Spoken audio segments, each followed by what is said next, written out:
Hey guys, Tom here with cellphoneshark.com. Today we have the AT&T Captivate and the T-Mobile Vibrant. It's a side-by-side review. Let you just see some of the physical differences, a couple things different in the software of the phones, as is the hardware is basically the same. So let's just jump right into it.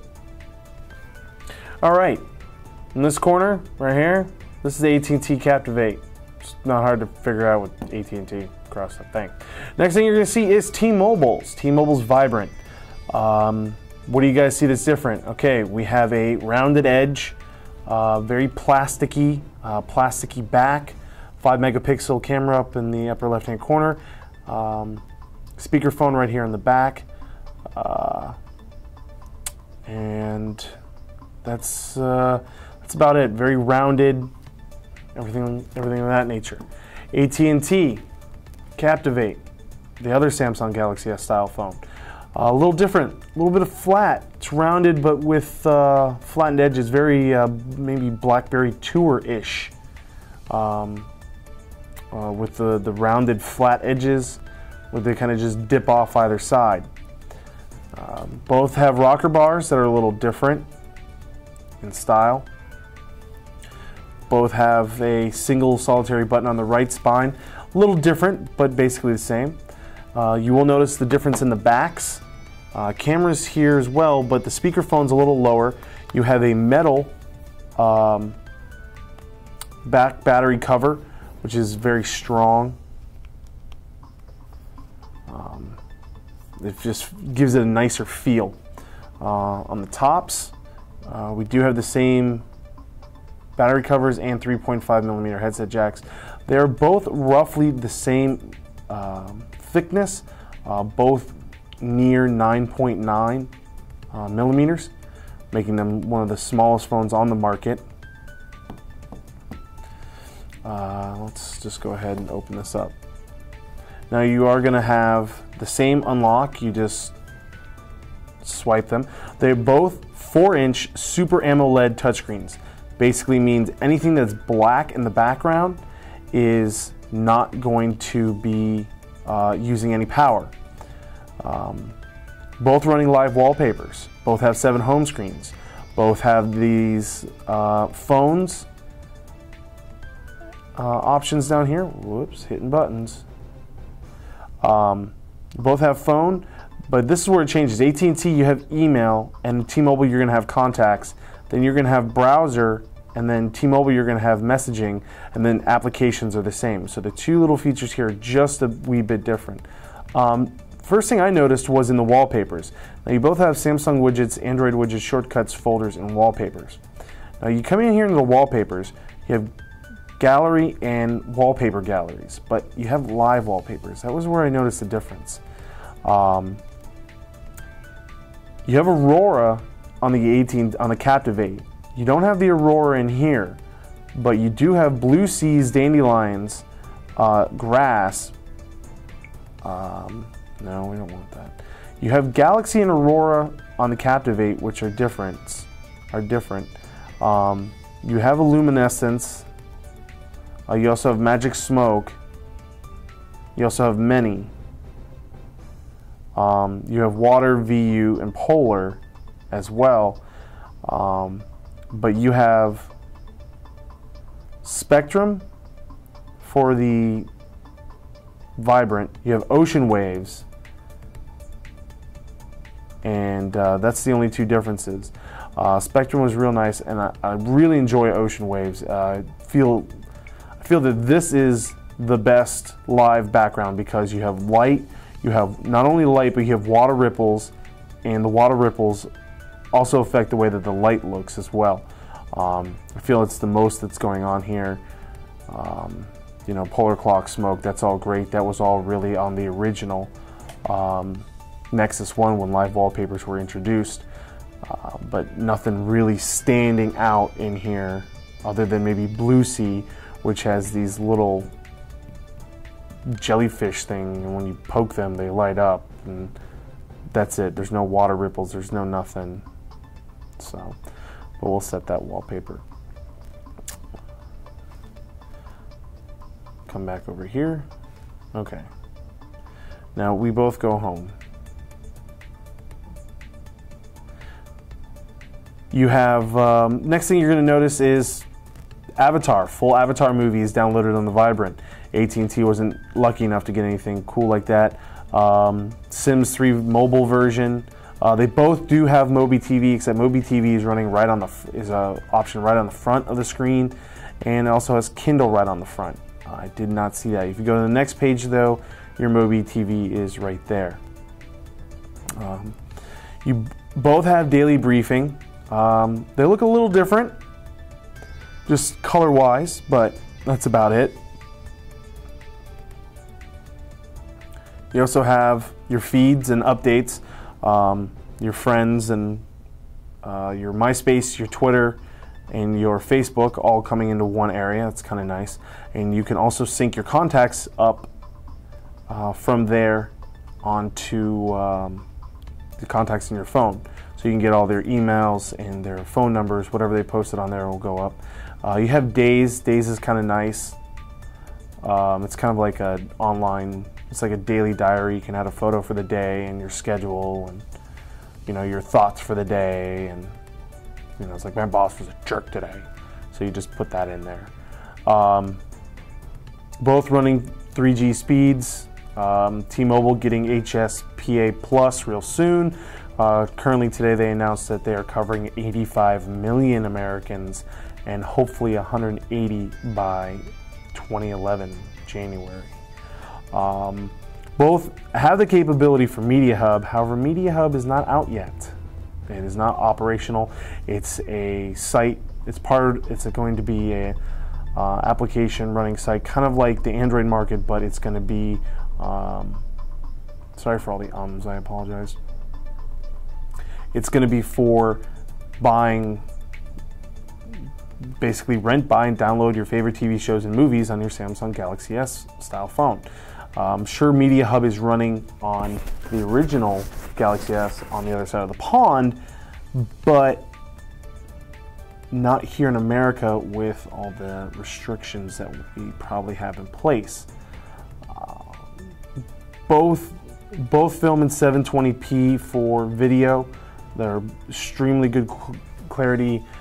Neither of them have LED flash, but there is no difference in editing options. They're the same camera software per each phone, so that's no big difference. There is no forward-facing camera. There is proximity sensors on here. I'm just trying to keep these from going out.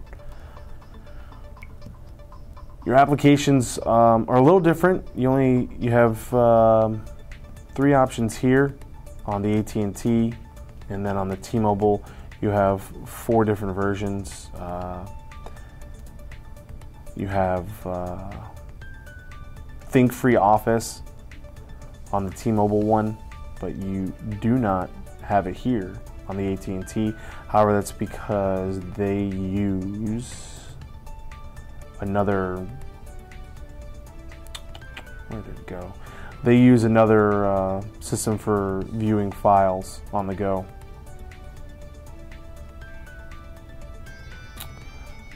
But you have the same thing. As you can see, you have messaging, mini diary, memo, memo, mini diary.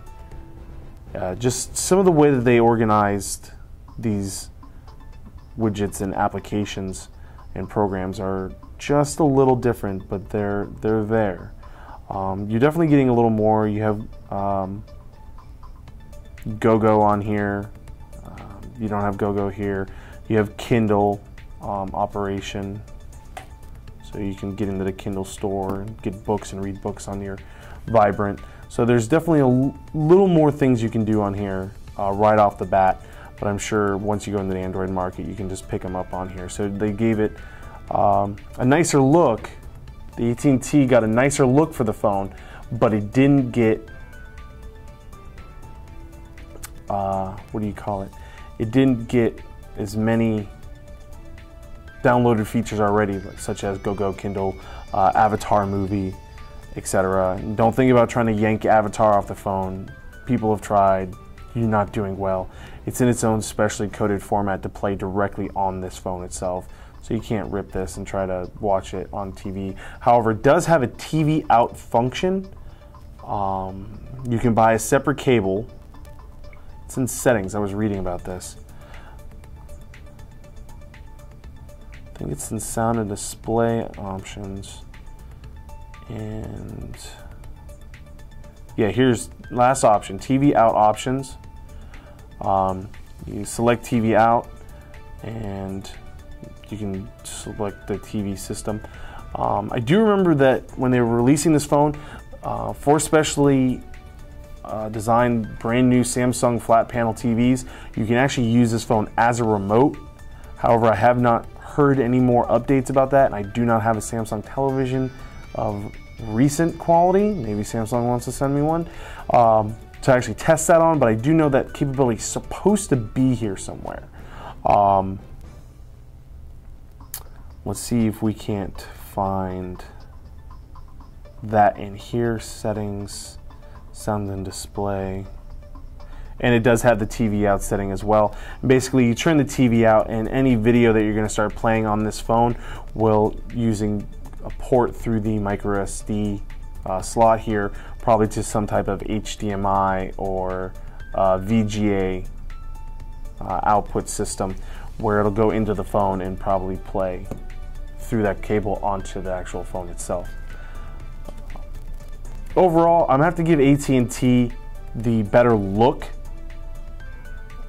It's just going to have to happen. It just has a more stylish look. They're both the same screen. They're both the same processor. They're obviously tied in that aspect of the actual phones. Vibrant, so hard to remember these names. The Vibrant is gonna have to win for pre-downloaded content. Obviously, with Avatar, one of the greatest movies ever made, in my opinion, right now, is with that on there, with the Kindle application already pre-downloaded on there. It's just going to have to happen. They both have the same amount of interior space. They both hold up to 32 gigabyte cards. They both have 16 gigabytes running right now on the interior. Very similar, both running the same cameras. So it's just really when it comes down to, one's has a little more software to it that was pre-downloaded, probably at T-Mobile's behalf, or maybe T-Mobile just didn't say no. Maybe AT&T said no to some of these other things on here. So that's definitely something to consider. Both have the Android market, so they're really tied. They're both 2.1. Really what might differentiate these, if you're going to hold out maybe to Christmas to look at buying these, see which one gets Android 2.2 first. We have done an Android 2.2 review on the Nexus 1. It is amazingly fast. The Nexus 1 originally was fast, it was quick, it was beautiful. They just made it that much better. So these phones are already super amazing. What are they going to be able to do with Android 2.2 update on here? It may take a while. They are running a TouchWiz UI over the top of the phones. Not a big fan of that. Personally, it is a good program. I enjoy it. I'm probably going to buy the Captivate as I am with AT&T personally, but they can be improved because it's a little heavy. Now they ripped it apart. You know, if you look at some of the TouchWiz UIs like 2.0 that are on some of the older full-featured phones, you know, some of it can be pretty atrocious. Personally, in my opinion, when trying to navigate through the phones, this TouchWiz skin is great. Daily briefing, amazing. How it syncs everything in my life, my MySpace, my Twitter, my Facebooks, how it gets where I like my news, how it's all there. My weather's right there. I can, you know, don't use a diary that much, but you know, the fact that it's there, maybe I might start using it, and I can easily organize all my thoughts by going back. If I make an appointment on my phone, I don't have to worry about it because it automatically transfers to my computer and my Facebook calendar. So my friends can know that, you know, they don't have to ask me a message of what are you doing this Friday. They can see that I'm going to dinner with so-and-so. So exactly. Overall, really good Tide phones. If I had to pick a winner, I'd have to go with the Captivate. The reason I go with the Captivate is just feel and look of the phone. Hardware-wise, they're the same. Software-wise, sure, okay, Avatar and a couple other pre-downloaded contents are on the T-Mobile. But the Captivate is gonna have to win because it has the style, it has a better feel in the phone, it feels less cheap, feels less plasticky, it feels like a real phone, solid, strong, etc. So I have to give it to the Captivate. I'm sorry, T-Mobile fans, it's just what I get to choose. Again, my name is Tom with cellphonetrek.com. You should go to cellphonetrek.com for all your latest cell phone news and reviews. You can check out our full written reviews of these phones, make your own opinion, comment. We're also on Facebook and Twitter. Go to Facebook and Twitter and type in Cell Phone Trek, T-R-E-K, and search for us there. Like us, follow us, see what we're talking about, and we appreciate it. So again, thanks for watching this video. I hope you have yourself a great day.